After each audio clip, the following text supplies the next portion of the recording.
নমস্কাৰ সবকে স্বাগতম। আমি সবে মোবাইল ব্যৱহাৰ কৰোঁ। কাৰোবাৰ ওচৰত স্যামছাঙৰ মোবাইল থাকে, কিছুমানৰ অপো, ভিভো, শাওমি নহ'লে এপল আইফোনছ থাকে। কিন্তু কেতিয়াবা ভাবিছেনে যে পৃথিৱীৰ এক নম্বৰ মোবাইল কোম্পানীটো কি হয়? এই ভিডিঅ'টোত আজি 5টা টপ মোবাইল কোম্পানীৰ কথা ক'ম। আহক ভিডিঅ'টো আৰম্ভ কৰোঁ।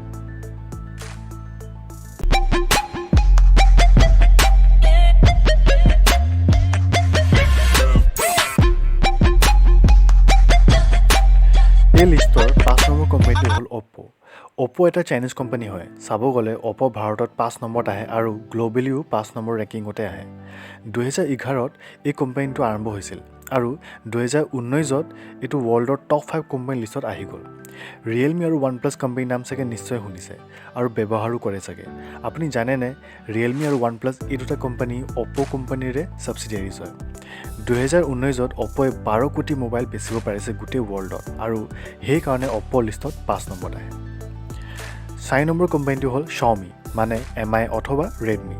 এইটো আমাৰ চবৰে ফেভৰেট কোম্পানী হয় কিয়নো কম দামত বহুত ভাল ফিচাৰ্ছ দিয়ে। আচলতে শাওমি কোম্পানীটো ভাৰতত 1 নম্বৰ কোম্পানী হয় আৰু গোটেই ৱৰ্ল্ডৰ লিষ্টত 4 নম্বৰত আহে।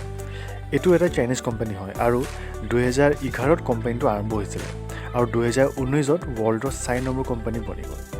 যদিও ভাৰতত 1 নম্বৰত আহে কিন্তু নিজৰ দেশ চাইনাতে 1 নম্বৰত নাই। ভাবি চাওক যে ভাৰতত এই চাইনিজ কোম্পানীটো কিমান ভাল পায়। 2019ত শাওমিয়ে 13 কোটি মোবাইল বেচিব পাৰিলে গোটেই ৱৰ্ল্ডত আৰু সেইবাবে 4 নম্বৰত আহে এই লিষ্টখনত। 3 নম্বৰ কোম্পানীটো হ'ল হুৱাৱে। এই কোম্পানীটো এটা চাইনিজ কোম্পানী হয় আৰু এইটো দুটা কোম্পানী মিলি এটা কোম্পানী হৈছে। অনাৰ কোম্পানীৰ নামটো চাগে নিশ্চয় শুনিছে। সেই অনাৰ কোম্পানীটোও হুৱাৱে কোম্পানীৰে হয়। হুৱাৱে মোবাইলছবোৰ ডাঙৰ ডাঙৰ কোম্পানীবোৰৰ লগত কম্পিট কৰে, যেনেকৈ ছেমছাং হৈ গ'ল, এপল হৈ গ'ল আৰু অনাৰ মোবাইল কোম্পানীবোৰ মিড ৰেঞ্জ কোম্পানীৰ মোবাইলছবোৰৰ লগত কম্পিট কৰে, যেনেকৈ MI হৈ গ'ল, ৰিয়েলমি হৈ গ'ল আৰু সেইকাৰণে চাব পাৰোঁ যে অনাৰ মোবাইলছবোৰ অলপমান কম দাম থাকে আৰু ফিচাৰ্ছো বেছি দিয়া থাকে। কিন্তু হুৱাৱে মোবাইলছবোৰ চালে বহুত বেছি দাম থাকে, লগতে প্ৰিমিয়াম ফিচাৰ্ছ দিয়া থাকে। আৰু হুৱাৱে কোম্পানীটোৱে নিজৰ প্ৰচেছৰো নিজেই বনায়, যোনটো গ্ৰীণ প্ৰচেছৰ বুলি কোৱা যায়। 2019ত হুৱাৱে কোম্পানীটোৱে 19 কোটি মোবাইল বেচিব পাৰিছে গোটেই ৱৰ্ল্ডত আৰু সেইকাৰণে 3 নম্বৰত আহে এই লিষ্টখনত। 2 নম্বৰ কোম্পানীটো হ'ল এপল, যোনটো চবচে বেছি পপুলাৰ কোম্পানী বুলি আমি ক'ব পাৰোঁ। এপলৰ ফোন সদায় প্ৰিমিয়াম থাকে আৰু 60,000ৰ ওপৰতে লঞ্চ কৰা যায়। যদিও এপলে ভাৰতত 1 লাখৰ দামৰ iPhone 10 লঞ্চ কৰিছিলে, কিন্তু 1 লাখ হোৱাৰ পিছতো সেই মোবাইলটো বহুত বিক্ৰী হৈছিলে। অকল ভাৰতত বুলি নহয়, গোটেই পৃথিৱীতে। আৰু সেইকাৰণে এপল 2 নম্বৰত আছে এই লিষ্টখনত। আৰু চাব গ'লে এপলে এটা বছৰত অকল 3টা ফোনে লঞ্চ কৰে আৰু অকল 3টা ফোনে দি দুনিয়াৰ 2 নম্বৰ কোম্পানীৰ লিষ্টত বনি যায়। ভাবি চাওক এপলে যদি 3টাতকৈ বেছি ফোন ওলাব হয়, লগতে অলপ বাজেট ছেগমেণ্টত অলপমান কম দামত ওলাব হয়, তেনেহ'লে 1 নম্বৰ কোম্পানী বনিবলৈ কোনো ৰখাব নোৱাৰে। 2019ত এপলে 21 কোটি মোবাইল বিক্ৰী কৰিব পাৰিছে এই গোটেই দুনিয়াখনত আৰু এই লিষ্টত 2 নম্বৰত আহে। 1 নম্বৰ কোম্পানীটো হ'ল ছেমছাং।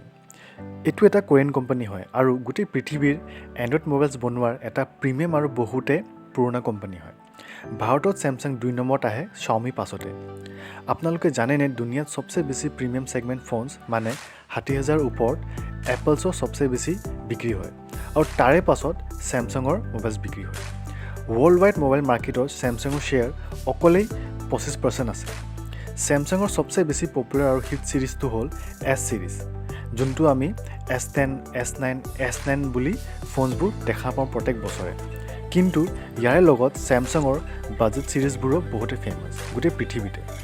ছেমছাঙৰ ব্ৰেণ্ড ভেলু ইমানেই আছে যে এতিয়াও 80% মানুহে যেতিয়া মাৰ্কেটৰ পৰা মোবাইল কিনিবলৈ যায়, বেছি দামী আৰু কম ফিচাৰ্ছ থাকে মোবাইলছবোৰ থাকিলেও ছেমছাঙৰ মোবাইলছে কিনিব, কিয়নো ছেমছাঙৰ চবে ট্ৰাষ্ট কৰে আৰু সেই ট্ৰাষ্টৰ কাৰণে মোবাইলছবোৰ বিক্ৰী হয়।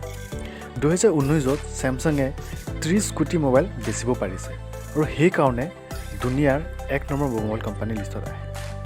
কিন্তু 2020ত এই লিষ্টখন বদলিবও পাৰে, কিয়নো চাইনিজ কোম্পানীবোৰে গ্ৰ' কৰি আছে, যেনেকৈ শাওমি, ৰিয়েলমি, অপো। কি ঠিক শাওমি 1 নম্বৰ বনি যাব পাৰে। আশা কৰোঁ ভিডিঅ'টো চাই ভাল লাগিল। লাইক আৰু ছাবস্ক্ৰাইব কৰিব নাপাহৰিব। বাই।